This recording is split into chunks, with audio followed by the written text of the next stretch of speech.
अशफाक साहब और पूरी टीम को, यहाँ हमारे सीनियर जर्नलिस्ट हैदर साहब भी हैं और सभी को मैं दिल की गहराइयों से, हमारे परवेज़ भाई भी हैं, दिल की गहराइयों से मैं आप लोग का शुक्रगुज़ार हूँ कि हम लोगों का ठीक 2:30 बजे के करीब मिছিল हम लोग अपने मेरे ऑफिस से हम लोग निकाले थे और ये 39 नंबर वार्ड के मुख्तलिफ हिस्से से होते हुए 55 नंबर मदन मोहन बर्मर स्ट्रीट में आके ख़त्म हुआ। और यहाँ पर भी काफ़ी देर से, मैंने 1 घंटा भर से यहाँ पर एक नुक्कड़ सभा पथ सभा हो रहा है और ये पूरे मैंने प्राय 1.5 घंटा पौने 2 घंटा से आप लोग भी इसमें शामिल हुए हैं। मैं दिल की गहराई से आप लोग का शुक्रिया अदा करता हूँ। आप लोग जानते हैं कि हमारे मुल्क में, मैं सबसे पहले एक बार और बता दूं कि हमारी रियासत की वज़ीर आला फ़ख्र बंगाल, हमारी सभा नेत्री ममता बंदोपाध्याय, ममता बनर्जी का मैं दिल की गहराई से शुक्र अदा करता हूं कि सही वक्त में वो फ़ैसला लेने से नहीं चूकती हैं। एक बार फिर ये प्रमाण हुआ है कि ममता बनर्जी पिछले 9 वर्षों से वज़ीर आला के कुर्सी पर विराजमान होते हुए भी आज भी वो किसानों और किसानों के हुकूक़, किसानों और किसानों के स्वार्थ को नहीं भूली है। मज़दूर और मज़दूरों के हकूक़, मज़दूर और मज़दूरों के मांगे वो आज तक नहीं भूली हैं। और जब भी इस मुल्क में, रियासत बंगाल में, तो वो मज़दूरों के लिए, किसानों के लिए, नौजवानों के लिए, आज के अखबारात आप उठा के देख लीजिए, उन्होंने कहा है कि आने वाले दिनों में 5 लाख नौजवानों को रोज़गार होगा। बहुत जल्द, घबराने की ज़रूरत नहीं है, 5 लाख नौजवानों को रोज़गार होगा। मैं एक डाटा देता हूँ आपको। जहाँ हिंदुस्तान में तमाम स्टेट में और दिल्ली में भी 45% रोज़गार कम हुआ है, वहाँ बंगाल में 40% रोज़गार में इजाफ़ा हुआ है। तो आप इससे अंदाज़ा लगा सकते हैं कि पूरे मुल्क में 45% रोज़गार में कमी आई है और 40% रोज़गार में बढ़ोतरी आई है बंगाल में। इसका मतलब क्या हुआ कि बंगाल की सरकार ममता बनर्जी आज भी बेरोज़गारों को नहीं भूली है।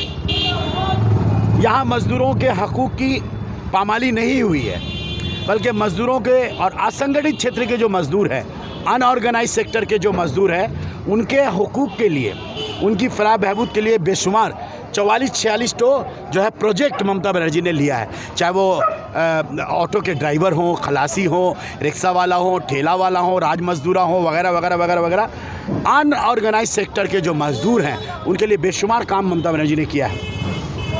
तो ये प्रमाण हो गया कि आज भी वो मज़दूर, किसान, नौजवान, तुलबा व तुलबात, ख़वातीन, OBC, SC, ST, आदिवासी, जंगल महल में रहने वाले लोग, गरीब लोग, पिछड़े वर्ग, किसी को भी ममता बनर्जी नहीं भूली। हिंदू, मुसलमान, सिख, ईसाई, बौद्ध, जैन, पारसी, यहाँ तक के बिहार, यूपी, गुजरात, राजस्थान के लोग भी सारे हिंदुस्तान में अगर सबसे ज़्यादा कहीं महफूज हैं तो सरज़मीन मगरबी बंगाल में। और यही वजह है कि आज आप जानते हैं कि गुज़िश्ता 20 तारीख को हमारे देश के पार्लियामेंट में किसान मुखालिफ बिल जबरन, ताकत के ज़ोर पर, ताकत के नशे में चूर होकर क्या बोलते उसको, मैंने ताकत के नशे में चूर होकर और ताकत से सराबोर होकर यहाँ तक कि बीजेपी के मेंबरों की तादाद कम थी।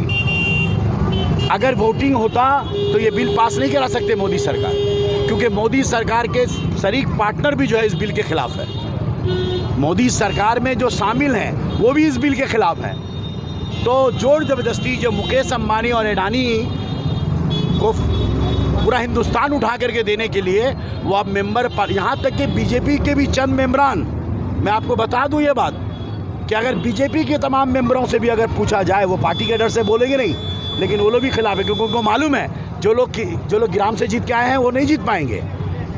किसान मुखालिफ बिल में जो कहा गया है, जो बातें हैं, ये बात किसानों को समझ में आ गई है और ममता बनर्जी ने ऐलान किया है कि हम लोग बंगाल में तो इसके खिलाफ हैं, सारे हिंदुस्तान में इसके खिलाफ मुत्तहद होनी चाहिए। फिर भी केंद्र सरकार कहती जा रही है बार-बार कि ये किसानों की भलाई के लिए, किसान के पक्ष में बिल है। ऐसा केंद्रीय सरकार ने तो कहा था कि जब मोदी जी प्रधानमंत्री होंगे तो काला धन आएगा। काला धन उस टाइम में था 3.5 लाख करोड़ रुपया, आज स्विस बैंक करता है 8 लाख करोड़ रुपया।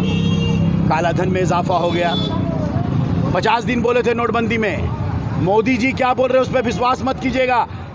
मैं नहीं कह रहा हूँ, एक तो किताब छप गई है, इतिहास, हिंदुस्तान के इतिहास में 74 साल में सबसे बड़ा झूठा प्रधानमंत्री अगर कोई देखा है तो वो मोदी। इतना झूठ बोलता है।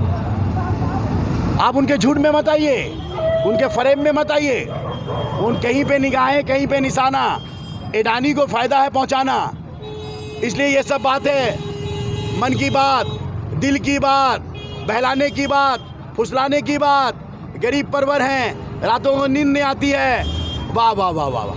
भैया हम कहते हैं, एक बात याद रखिएगा शुभम जी, आमी बोली बांग्लाते बोली विख्यात तुम्हार नाम की फले परिचय, ताई तो बांग्लाते बोलो ना, ऐ दरख्त तेरी पहचान क्या है? तो बोलता है मेरी पहचान मेरे फल से है।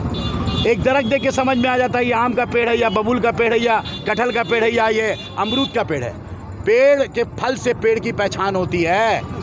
ये जो बिल है, ज़रूरी रोज़मर्रा इस्तेमाल होने वाली जो चीज़ें हैं, जिसको हम लोग बोलते हैं जो एसेंशियल कमोडिटी, ये जो हमारी ज़रूरत की जो चीज़ें हैं, चावल, दाल, तेल, मसाला, आलू, प्याज, साग, सब्ज़ी में सब आ जाते हैं।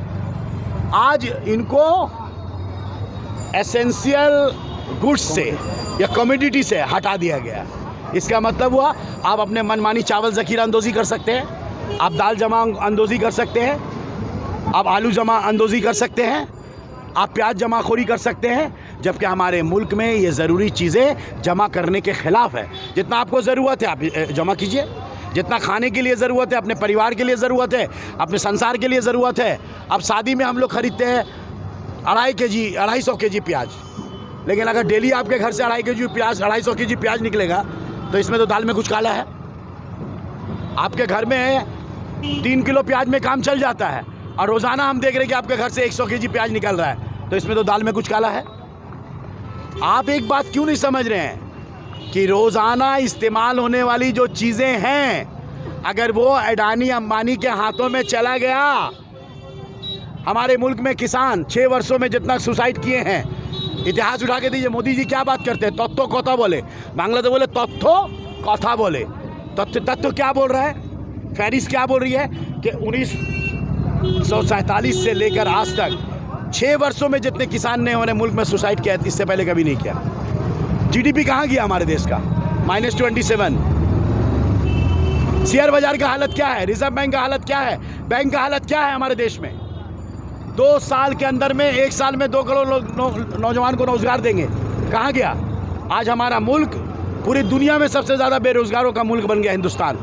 आज जीडीपी में आज हमारा आगे हो गया नेपाल, श्रीलंका, बांग्लादेश, पाकिस्तान, हम उसके नीचे आ गए हैं। पड़ोसी ममालिक से हमारे रिश्ते ख़राब हो चुके हैं। एक भी हमारा पड़ोसी ममालिक नहीं है। श्रीलंका बोलिए, नेपाल बोलिए, भूटान बोलिए, सबसे हमारे रिश्ते ख़राब हो रहे हैं। क्या वजह है? एक जंग का माहौल बना दिया गया है ताकि जंग में उलझे रहो, मंदिर मस्जिद में उलझे रहो, और यहाँ हम अडानी और अंबानी की तिजोरी भरते रहे। पेट्रोल का दाम बढ़ाया गया, डीजल का दाम बढ़ाया गया, कुकिंग गैस का दाम बढ़ाया गया। 100 दिन में महंगाई को काबू करेंगे, महंगाई कम हुआ? और बढ़ा देंगे। साल में 2 करोड़ नौजवानों को रोजगार देंगे, रोजगार मिला? काला धन बोले थे, काला धन आया? हम तो आपको बोल रहे हैं 2014 में स्विस बैंक के पास काला धन था 3.5 लाख करोड़, और अभी 2018 का एंड में 19 का शुरू में दिसंबर महीना में 8 लाख करोड़ रुपया हो गया है। इजाफा हो गया है 4.5 लाख करोड़, 4.5 लाख करोड़ का इजाफा हो गया भैया काला धन में। नोटबंदी से क्या फ़ायदा हुआ? जीएसटी से क्या फ़ायदा हुआ? बताइए हमको। 15-15 लाख रुपया सबके बैंक अकाउंट में आया था, 6 साल में आया क्या? अभी बोलते हैं जुमलाबाजी है। तो कल हो गए ये जो अभी आप बोल रही हैं कि इससे किसानों का भला होगा, वही बोलेंगे जुमलाबाजी है। अभी श्रमिक, हम लोग आज आंदोलन कर रहे हैं, श्रमिकों के साथ क्या हुआ? हमारे देश के इतिहास में पहली मर्तबा हुआ है कि आप छटाई कर सकते हो, कारखाना बंद कर सकते हो, मज़दूरों से जो है सेटलमेंट करने की ज़रूरत नहीं है। आज जो हमने जो रैली निकाली, हम लोग स्पष्ट कहना चाहते हैं, जन विरोधी, कृषक विरोधी, श्रमिक विरोधी बिल वापस लो। रोज़मर्रा इस्तेमाल होने वाली चीज़ों के ऊपर से जो पाबंदियां हटा दी गई हैं उसको वापस लो। हमारे देश किसानों का देश है, हमारा देश कृषि प्रधान देश है।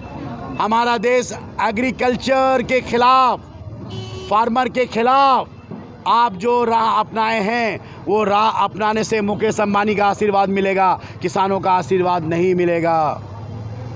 मैं आपसे ये दिलतिजा करना चाहता हूँ तृणमूल कांग्रेस पूरे बंगाल में ये आवाज़ देना चाहता है कि अगर आपने अपना रास्ता नहीं बदला तो रास्ता में उतरकर आपको रास्ता में लाएंगे, क्योंकि यही हकीकत है।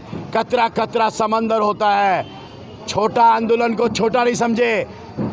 अल्लामा इकबाल के उस शेर से अपनी बात में आपको ख़त्म करूँगा। दिल से जो बात निकलती है असर रखती है, पर नहीं ताकत परवाज़ मगर रखती है। मोदी होशियार, मोदी होशियार, कितने बाजू कितने सर, गिनले मोदी ध्यान से, हारेगा तू हर बाजी जब खेले ममता के सिपाही जी जान से। सावधान, होशियार, मोदी होश में आओ। मोदी कृषक विरोधी, किसान विरोधी, श्रमिक विरोधी बिल वापस लो, वापस लो, वापस लो। लड़ाई कर, लड़ाई लड़ाई चाहे, लड़ाई करे बसते चाहे। आपने पूछा ना हमारा पैगाम क्या है? हम लड़ाकू फौज है। ममता के सिपाही बुज़दिल नहीं है, पीठ दिखाने वाले नहीं हैं। हम सीना ताने मोदी से कहते हैं लड़ाई लड़ाई लड़ाई चाहे, लड़ाई करे बसते चाहे। उत्तर कलकत्ता सुदीप बंदोपाध्याय के नेतृत्व में हम लोग तैयार हैं। ममता बनर्जी, अभिषेक बनर्जी, फरहाद हकीम, सुब्रतो बक्सी, बहन सुमिता बक्सी के साथ लड़ाई करते আমরা প্রস্তুত। মাঠে ময়দানে দেখা হবে। নমস্কার, ভালো থাকবেন, সুস্থ থাকবেন।